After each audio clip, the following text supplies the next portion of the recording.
Ui mai. Ia ai wale pole ia ia ngā fo I mea tupu to ia.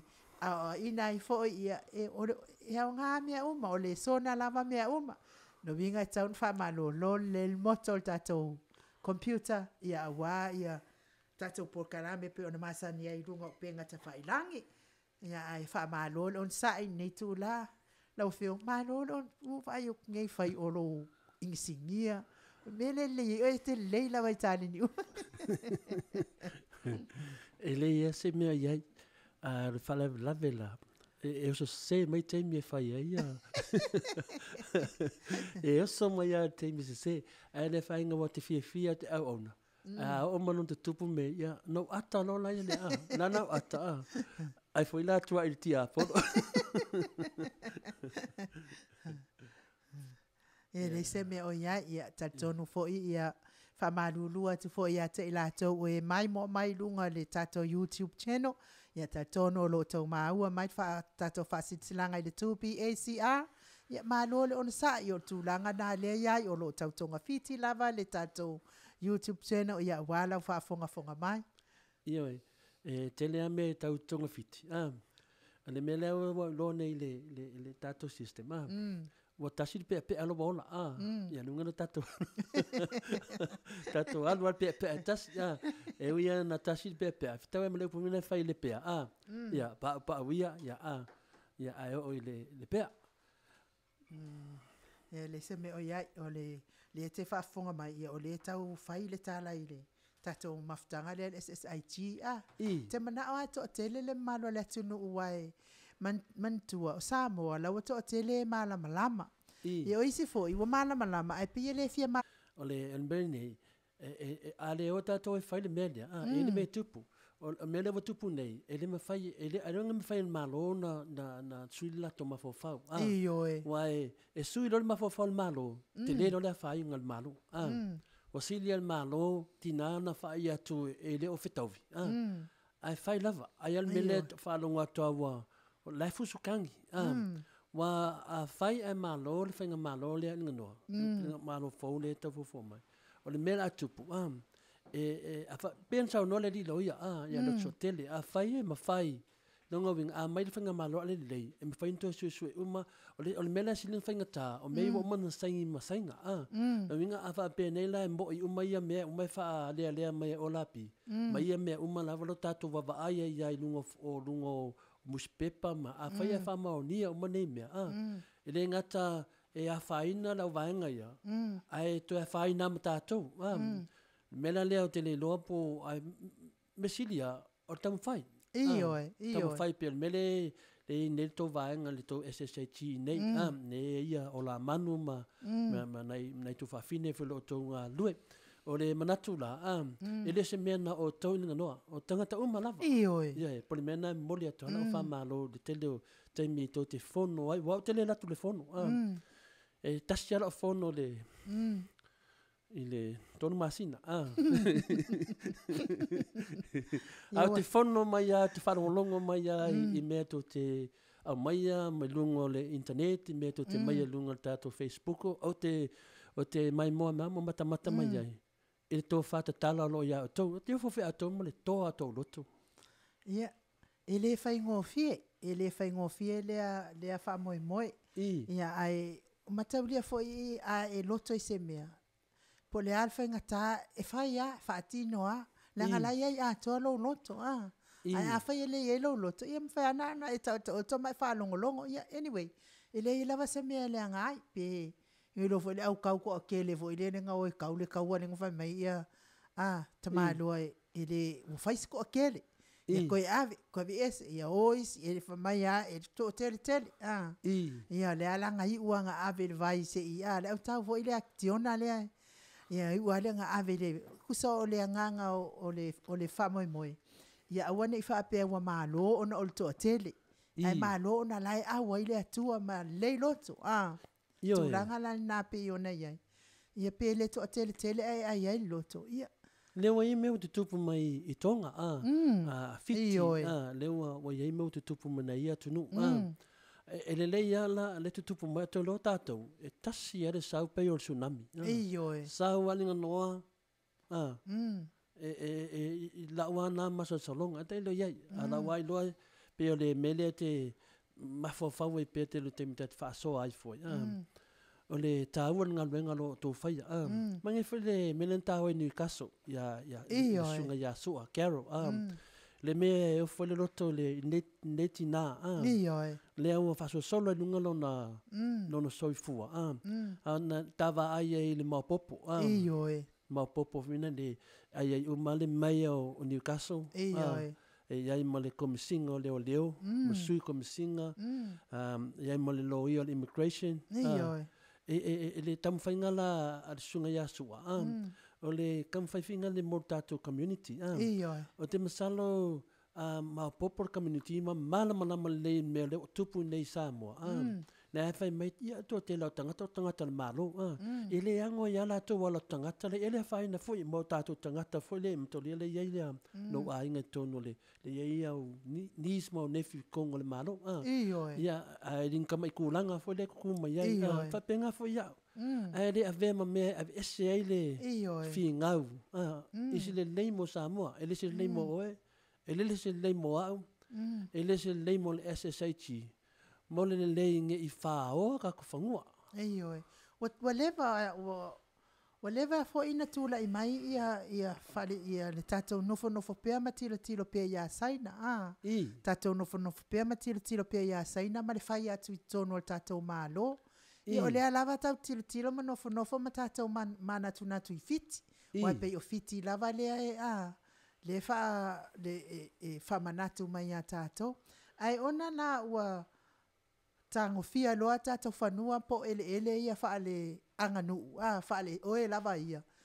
pi o le mea la le ua faafetai foʻi e sa o lelei alo saunoaga faafetai foʻi a o lapi faafetai foʻi ia lo ia ua mai latou taimi ia e le inka kokupe kogeiga I lo ia a o latou mafaufau ma o latou agavaa ia le ua ofo ina mai e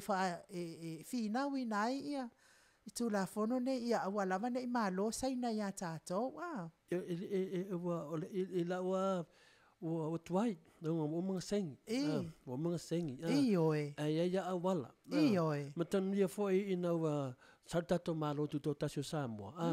na maliliu ana o tatou tua na maliliu ia tupua tamsese le lo filtoro pa tasi ai mo to tele o tupu tamali o le tunu ele o mai alunga la to sofa ai na maliliu ono le manao se malo tu tasi ia le ala wa mawal malo tu tasi wa mawal malo tu tasi ta Samoa wa faila to malo ale vo to yo vo tatou la ele to mawa tatou no fo fa kolone pol mesa ia lenga o malo a te tele le ala wa ta vai le mena fa malo shamani no ese shamani Samoa na na o malo sham pa wal me aua ne ilotea ia fanua mo man pa o shamani na fa to fa nga umane mo me na mai lo le ia lau papai New Zealand tam fai ale asam fai na mo na tu lai mai folo tatou tangata ese le vai o tangata ale fia popoto ia ele popoto wana popoto ele mamulu tatou fanua ana popoto tatou tangata ele tatou le o le level le yai afai dave e fia popoto ele popoto wana popoto ina noa ele pen tupus me fa pea vai le leo o nai tupusa yai mali etoa mata afa na lote mai to ina de ia mea lava matupua ia matupu mtamali sama nei ale sa ele mamulu se mea wa amalo tatou vai temi ia ele va pe ika sesi o fia popoto o fia popoto le tupu mai ai ua tele eles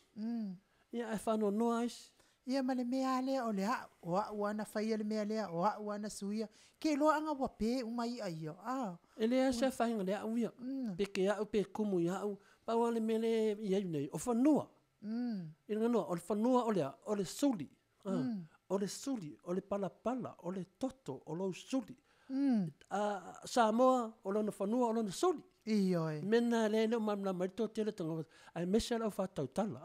mesela vaenga ia finga le famio le malo si le yan malo ia ya o to a o tangata e arolofa A lepi o tātou ino no foi fafu. E o lai fale tonu malo, ai le ia le malo i e o lo fai le malo, e le se i tana mea. Iyo e, ia sa LENEI manaya, o manaya fo ta fa so wa lo ke mi kau. Ka mu ka inga o le fai inga fa so pe ona masania i lungole. Ia ai le se me o ia i o le me sili lava malta ua a tatou. Pe o le si no o le Samoa o le sa malama i tūlanga e o ia pe ta iane ia o le toi fia malama o no fia mana al tupe toi mana o toi fa aluaina le tupe au mai ia le o toi fia mana o fo i toi tu ule a wale mafai la o mga sengi ko le mali le tupe o le fia poto fia kaukaua fia papea ia le se ngalo ya ko o le ngalo ile ngamia kusa ele fisi se e afainga o fangwala ko al me ako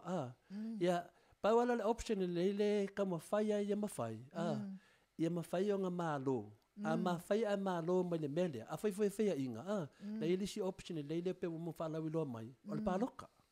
mana ia ma o la ofisili sa fai lo io vai a solente ane ai ke ua foi nga ofisili pe e se a ia tatou ia le ATUNU'U lautele e ongo ave ai se talo sanga i le malo le ye nei fa wala vai ia ai tala fu se tau totongi tau fa mani fini finto ai tala fu ai de pe o ia ai pita ia ne wo ele mafainga fai se menga no langa ile aka mamai ka ngaka e se me sunga ila ko ka mai foi e ko mai lianga e selfish o le pepelo ia ka ngaka e fa penga e malosi o le mangi yo upo e kaukale le mo kwa sifi o pepelo ko anga ye o le loku o kala pepelo ia ele se me le loku wa ko kongo le loku e mo ya me fa penga ale vinga na vamkalanga e velo e makai ka se fenga ka ia vai lai me ko kupu ke le me ko kupu le malo ia ele fenga mo lia e ka kaunga mo lia le fenga mo lia e su e ko foi o ko kongo foi e komu ka ngakangi e tūlanga lava nai ai e tūlanga nai ai tato malo ale kele yo fai fe au kele yo fai fe au la lafi ko al malo o lo ia ia pa wala me ai o le mesi o le kamu fai la si le to a kamu fai ko ele ai ele hasi me ai at least o le kamu fai a lo karkalonga se i ave ia se nga sa mo ngo sa lo ke kangi ia makangi ia wa wale stato ia o te tonu o le mea lama nai o ia se taimi o fea mea ama ia ngei kupe koi kokongi ia ngei mau ai ka lafo ia ngei ia pe o le tu pe la o la pi o au ia o maka mo fa no mo ai mea o la pi le fai ia ka ke le fa pe ka ke fai ki o ia o la pi pe fa pe ke support o la pi a ke vai ke fa kai foi kai le ko nga media fa pe e ia nga ka le va ai ai leva vai e fa ko ai le ke le o melinge wa a fa ma ngia o me fa me o la pi oko ia ai ese foi le nga o la pi o le ko ia nga ia o fai ki ia wai ke vai ko foi le simena to mai lunga o lai mo le fo mai ma i oi le tato malo i ka ko fa pe oi sole i o le simena to mai lunga le tele o le kiu mo ngai ka mamai ai kasi al fo mai lai fa solo i ai wa ke le fale mai ko manga ia ai le ingi fo mai e ma fu mai manga mea e le fai ko inga ngai fo mai e le o lava le support o le malo e mai ngisi fo mai ma ave fa le fo mai ka kia ia fo mai ma mea ia mai fai an koe fixi du maku a o kako fangua linga noa mangkua o le fanua o le suli a le aiso fangua ke le suli ngo no minga na a le ing fangua kako wa ave muninga ko suli kamo mai le minga loka o le suli koko ko se o le fanua o le ele o lo toto o lo fasinga manga o lo kangaka o foringa o me fai o lo langi o me ngaku mai o le kua ke o lai le la ave kangaka o ai la vea ave sainga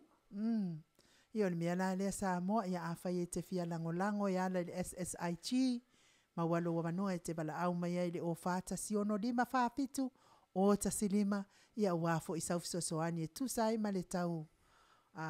tonga fiti na o tātou ele pe manuia pele manuia tatunu fo i lau fionga tapa o whaasina. Te mana tua tala le sfaila unga ta mai na ole mawalunga o lo walu ole mawalalo fo inga o lo pa u mai kwa o lo matanga fo ina pe a mawalunga na o lo walu. Ia a mawalunga lo walu inga noa e lua menga iai ole mawalunga o lo wha mawalunga mawalunga ke leo lo tomai lala mawalunga le ke kalangoia ai o langa pa u mai lalo mawalunga fa mawalunga o langa pa u mai lalo pa u mai ale a fai kai pela ke loe ngo malanga i New Zealand vesole vesole ke ak ngo malanga i lalo ia finga le Christchurch lalo le singu ngai lalo ko lalo pasi mai ti maru Esperton ngo malanga i le nga o le menga o lakoi o le nu e finga le imo meo fale fasiman tu lo fa fonga ngale tu e kwa lava la pese e ka dengis e ka vale sen manga io o le manga ia o le manga pe ko fa kuskusa me sa vai se vai in ka vale pisti se va ngale traffic de o le menga ia ia sa fa na ko recording o ngo foi la solulu so coffee o le ea mangia le ea lau fonga fia le kadesia ia ai sa faile la ko polokeki mo aku le sfruiva la ko pese faile la ko seki fa Samoa ese mala ko viiga le tu sukasi la ko pese lotu a osi la ko pese o kala fa Samoa me o ke fa ko ipingi maori we de sikam kiki ele mo i le au isi me ke vai aku langi mo wenen konge pio me kongi o ka Samoa i o New Zealand e fai ele kingo Samoa kingo maori lang fai la ko ai ting fai paka le ngo kango pu ma ngai sim ke lo kango show singa clip ole fa mo bon vanga ngo sauna ia de sauna le o ma fa ya se fai ma ngai o ia Samoa ole mena nga un fo foi ke le kango fi ele ko ke le angisi o sa por me ia ka ko ke wo fi kango la ia ke muso kango lo ke la kununga ngal venga le ka le ke la nengo me fa da nga ke de wika de me de ai ngono ma fo fa ngai se kwa ke le al fa le ko bela le nisi me ia ko pe ka ko fi ngau pe manu au e ia se me e nga e nga war si dal fa me na le fa kai fa malo ke ko ia so fi ka ia me le ia su ka va ia fo ia mo ke le fa ka fi sia ko aka ke musu fo o ka ma fa o le writer ka nga ka ia ai a kongo ia nga ka fa so mo isi ke me fa so le fi la le fi finga le pi ke ofo ka ke ofo ninga no e ka ke ofo mo o ko ofo ma salo va pe o ku pu ka msese po mali to ta mo fili le lua le sa fai sa fai kongo ai e le au maro alo sa fai kongo me ya no ngai ku pusi me fa pe oi ia pesele ole ata pesele to vai fo ia tatal no nga nei taimi ia fo i mai ia tata la fo wale wa to e vai atu wa to e luas fo mal fami no te ona ta le ole itu la e vai ma lo lava ma futa mai sa mo fa ma lu te lava POLOKALAME nei aso ia ai tatonu ia ole sona lava mea uma ia al pesele sa unia de karisia e fa ka sai mangiangi e to vai fo itala no nga nei tu la ole aso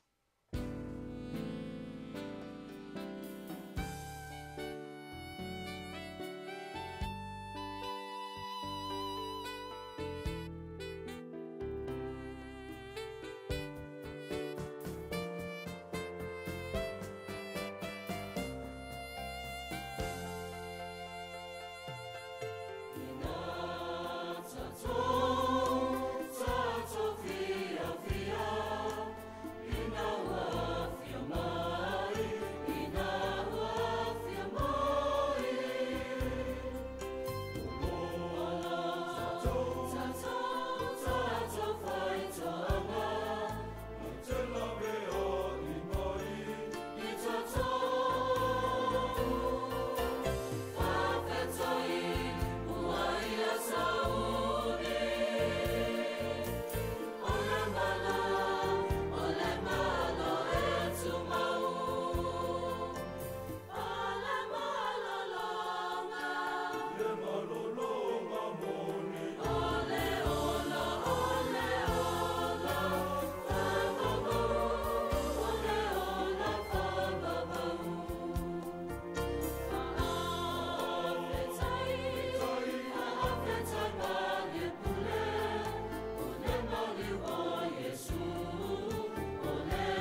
Toes funumale iwa minute ona tale ona itu la iwa. Ia o si fonga mata ngofia na mai le kalesia e whakasai mangiangi Samoa. Ia usi mai ala whaafonga ia o nisi nei o telefou. Ia o mea tupu i nei o tatou whalapotopotonga i sini Australia.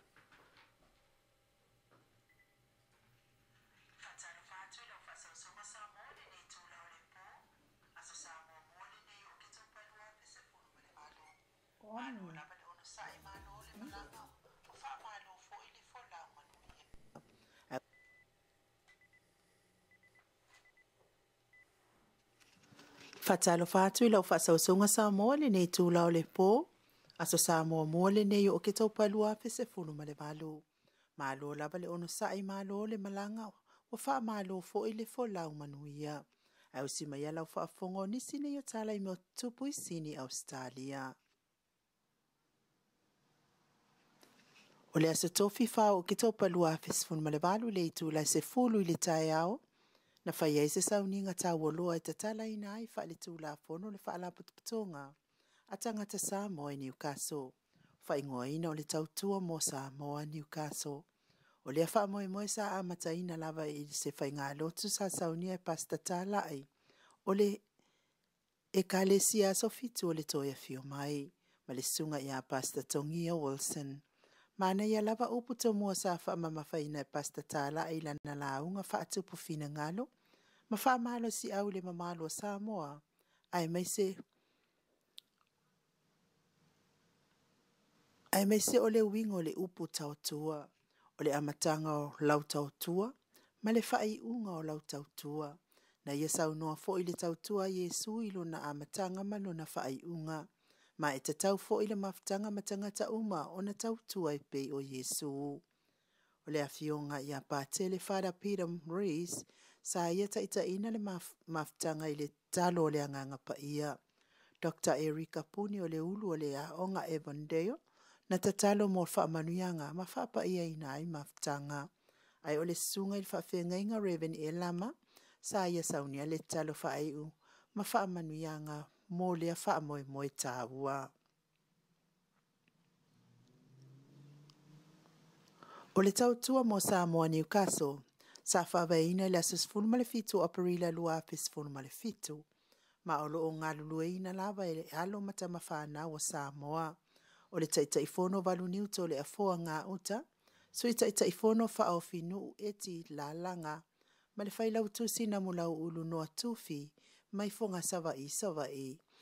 O le ofisa i le vaifa for public officer, Carol Sualaupama, o le whatamā o le maftanga pasta Tongia, ai whaamalumalu pia pasta tala i o le ekalesia so fitu. E toa tele leo sina Samoa o loo i le maftanga tamama tina matua. Tal tono tustala, o se maftanga manuia, a wao le itu pāle e fisili i le tuu,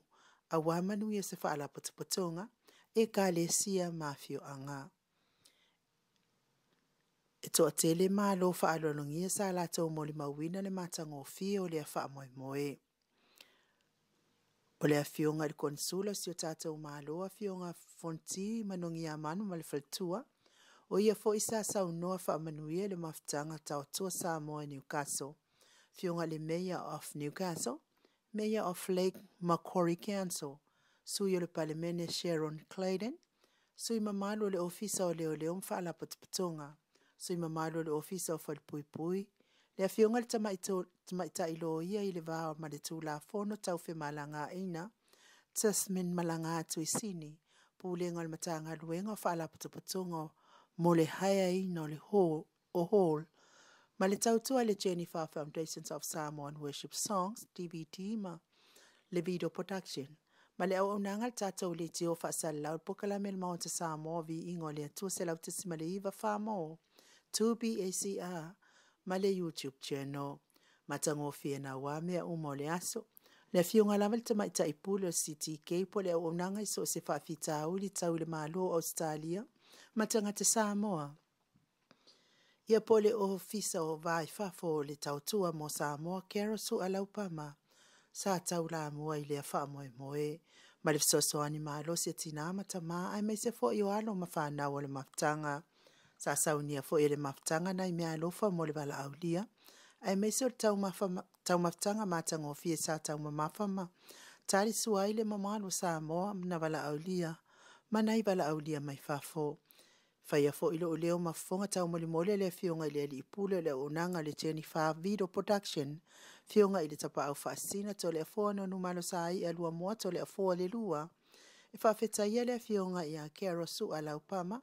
male tau tua mo Samoa le manatuma ile au onanga manuia tele tau maftanga mo le numanai e te pangatia ile sawa lo taavale ai e te saunga le mo pe a fai e te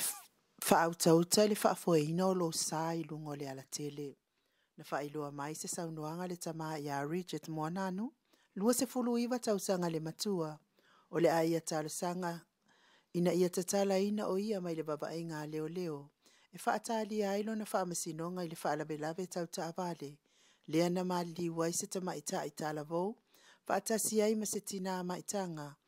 ile itu isi sini ona ole sawa o lana taavale o le afala vela mena tula imai ina o so le taavale mo nanu le itu se ole awala ile pole aseforeile na te anei e se fulu fitu tau sanga le tama ita la vo le ave taavale tau o le na driver malana pase se tama ita olo o maitanga ise masanga na malili uma ile fala velave ele ima fai fo mai ona fa sao ina mai le masanga o le aso TOFI fau ke taupa na tula i ai moa nanu ilu mo le whamasinonga ma o lo tau fia pea i le vainga leo se ia o le isi aso lo na whamasinonga aso sfuma le iwa o ke taupa le tausanga nei talafona sa moi me o lo tupu na i o tātou tangata i sini Australia manuia lava wha sau ngon nei po so i fua ia ilinga no alitia sa vainaya to sfuma 2 minute to ia ona taina leo le itu laiva ia tato telefona pe ona tau whaafonga mai ai ia i le whaala songa fo ia sa ale tau tua mo Samoa pe ona malanga tua i le tato o onanga nei le aso TOFI watua nai to i mole tua i fo le whaamalo mal whaatai le fionga ia kero su ala upama ia mole fo i whaamoe matango fie mole fo i le whaatai fo i le ma whamalulua te fo i tato malo uma i lato uma pa anga le tato YouTube channel le Jennifer Foundations of Samoan Worship Songs ia ona ol whale tono le tato o unanga nei ia tau whailawa fo i tato insinia pia fo i male fiunga tapau whaasina i se LENEI ia e mawhai ai ona tato mafuta i lungo le YouTube pe ona masani ai ia ai panga fo i lea ia ua whale tono fo i tato o unanga nei ia leise meo i ai o le soni lava mea oma ia ai mole atu ai la lo faanga il mafuta mai o wo mai masani i lunga o pinga te whailangi to fati o tala semi ma le tausi i Asia fia mafuta mai perf a pia fo i Asia uso i Asawa inaya puni puao savalinga mafuta mai New Zealand o kilani masion to lua pia fo i le uso i to le pai fato anga avoa ma lo lava le mafuta mai ma ilato uma lava i New Zealand mafuta mai FIAFIA nei POLOKALAME mafuta mai fo i Amerika ma Utah ia whapea fo i Alaska e lo fatele atu POLOKALAME mo o tau uma lava ton fo ia wa wha le tonu tatou mafutanga i le amatanga ia ai leo wa tatou tau wha iwi watu ai fo i tatou mafutanga moli fo ia lo whaanga i mafuta mai Samoa i tatou titi san malosi lau fitalainga multalo ia whamalulua fo i tatou POLOKALAME wale whātaunuina nei aso whai aso pele atua tatou mafuta i le avai aso me se fo i le fionga i le ilo ia le sunga ia le ota suatele ia tufere whamalulua fo i tatou POLOKALAME me se le motu ngā awha whale anganga le leona le whatuatua la wafionga le ana le tupfia whaumuina manuia Samuelu ia whamalulua fo ia watuai o na longo atu sa tau mwhai lava le tatou insinia ma le fionga le tapa au whaasina i se lelei ia le watoe lelei mai ia watuai lava le tatou POLOKALAME ia whale le atua o tau finangalo i tusa ma tatou au nanga masani le ise me o tupu ia o le whale tonu o le tatou masini ma tau lia foi ia hita lava le masini ia i le mawhai lawa e se sina tōwe pūre a ina masini le a se ngā matanga taita. Ala wa fionga te pau fasina. Yo e peo le si le ingunga ia ngā kiki e mai langa nanga sorfanua tu lau whafonga le tunu. Ia ngā sauna lea o leri. Ua o le whaile loko le paskolo. A zau ari so whangua kulaua whafonga Samoa. Le loko. Ia e anu ngungu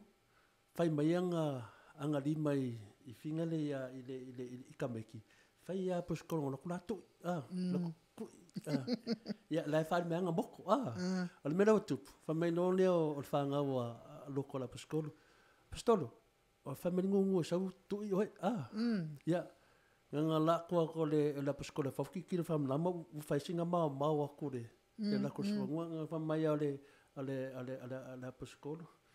ku ia fa pe si lima a ko ya lu fa pe si lima fa me ka me apostolo la nga me fa me nga fa ngungu ka ngo ku ia yo ngo ku ko ku i man ko no so fa nga de mo mo ka po ka le mangi ko ya de ku yo de video ku i mar kama po e video ka ia le se me o ia o mana tuala o ke lo foi ka ko aku ua ko mu le usainga sala ku langa la nga le mo ia fesili le o tu la mai tatou video ua tatou POLOKALAME le lu ma tatou masing ia walu nei la tamalo asaina ua faulu ia la natangi e mana o e fatete ala rua ma te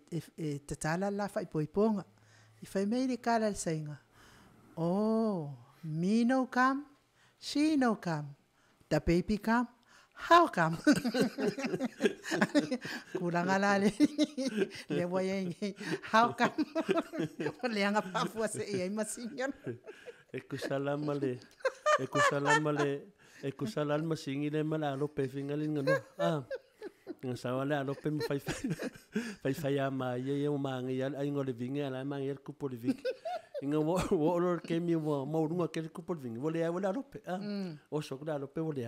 a sa mal monkey família la monkey so manga de família lo pe awa vai o monkey lo onga melanga wa ku pele o menga lo ku por ka ko sainga nga ke sa ngoma ya ingo sainga le maro le ko fa ko fangwa ang sainga va penga e wa ka ronga fa ke ke ya ile se me o ya talwa Samoa wa to yo no minute o natale o le tu lai e iva ia o le fai unga fo ile o tato POLOKALAME mo ne yaso e mole at fo yo lo faanga mole sunga ya tuila e pa fai ai mal faltua ia maunga mu me se nai tau sala ia soi tamali i tau frame me se lava le tatou SSIG ni sa welese tau ni mo le tatou fonotanga ile asolua se fulu o lo fatele atu lau fionga le perstene mal mamalu o le tatou lau ai me se fo yo le mawalunga o le fono SSIG ni sa welese nei ia ai Samoa e lo se met fisa no lau fionga ia o e feo na tia le tua na tia wa tona na iva sumaleono se o le vai aso le fai ia ia sfana na ia o ngata foi le wa fale tonu tatu masi a wa iva sumaleono ia tausanga le lamtua ia to e fa tausanga io al malo si ia fo ia to tele nei mama to la me alo fale le na mai oi ni gas nengo po aya me kangi mai ko po waka e la wipu nengo ke kakala pe wa nguki le a me da wakupu ko le ha ngia de po le sole ya tau tua mo Samoa tau tua mo Samoa to si ai como la mo meu kai do susenge sukalaki ai wala o favorite ya de kai da vasua tai fo i mo le tau tua mo Samoa sen ma ne yo le ngo tau tua mo Samoa ele pe o isi tatou vaenga o whaafana sui te suafa. A sui atu le fitau I maabio te sui. Arko nginga kas. Yoe, ia au tangata tas, a meo te mawhawhau se. Nei meo Samoa, sui whaafa. Ia au si foi fono. Ono tu maua ia tūlanga ia. Le peina o mena tawa ai ni kaso. O le toa tele i on maftanga. Ai patu. Singa au. Mate tua. Ia a le whai mei pe wadua lea fono. A sen maa popo. Le mau, whetau I le mo le tau tua mo Samoa. Au si vaenga, tau tua mo la tau lava. Ia, whaftai Carol, thank you. Whaftai lava mo lepo. Ia ke lakuro whaanganga ngai vai, ke lo sukaraki. E ngai se sukaraki lo I punanga na moe. Ioi. Ei. Nau vai mai leo sukaraki. Mano whaftai tele lava I lau fionga ia le vai dali. Le ofisa fo I o le vai fafo o le tautua mo Samoa. Ia po le CTK fo I pei ona lawi loa ai. Le tautua mo Samoa I so se awala mina o mia I Samoa so soani. Ma lo le au na le ATUNU'U lau fionga Carol su ala upama. Lo fatele atu POLOKALAME Maota. Ia pangafo I le Samoa. Wa tele lava tatou fia mafuta ina ua toe lei mai tatou YouTube channel. Ia ai pangafo I lea. Ia ua umafo I wa o le si uyo tatou wha moe. Tonu lava, ia ua wha le tonu ne yaso. Ia mātou te toi wha malulua tu foi. Māsu atu vai malu I puenga I o tau finangalo. Ia whai yaso le atua tatou mafuta I lea vai yaso. I se mātango fie mawhai o na toi lele iai tatou masini. Ia ua lava le whaatino ino le tatou au nanga nea. Ia ai o le tatou pese whai u le tatou tawalunga. Tatou te FIAFIA whaatasi ai. Ia ma tatou wha mawai ai mo nei po Samoa. Manuia le alo atua nai whanau I le lato wa sao tamaiti I le mai aso o lo manai. Nuia fo ia tau sunga I whawhia ngainga ia mais fo whalitua. Le whaia o ngā sā ia oe o lo lango ina le ai tūpā. Lo whatele atu le unanga mo o tau. Manuia fo I whaiva matiu te whianga iei Samoa mo nei vai aso. Ia malupea ia lo whale atua mapuipuia o tau. Le urufafo ma le urufale. Tatou toi mafuta I lea vai aso pe apule lo whale atua I momori atu iai. Lo soifua maso mātou wola ai wha soifua ia Samoa. Lo ATUNU'U pele. Soifua.